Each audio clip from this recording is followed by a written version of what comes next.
Viewers আসসালামু আলাইকুম। আজকে পবিত্র ঈদুল আজহার দ্বিতীয় দিন।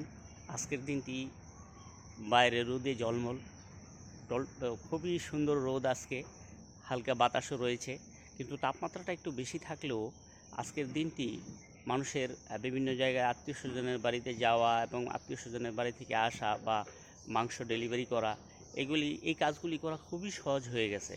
আল্লাহ তাআলার কাছে লাখো কোটি শুকরিয়া যে আজকের এই চমৎকার দিনটির জন্য।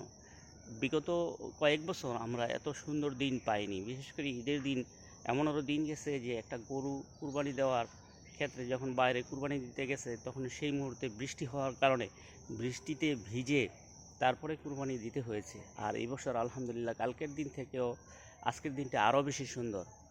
তো মহান আল্লাহ পাকের কাছে শুকরিয়া আদায় করছি এই জন্য। আর আপনাদের এলাকায় আজকের দিনটি কিভাবে কাটছে বা কেমন পরিবেশ বিরাজ করছে, কমেন্টসে জানাবেন। অসংখ্য ধন্যবাদ।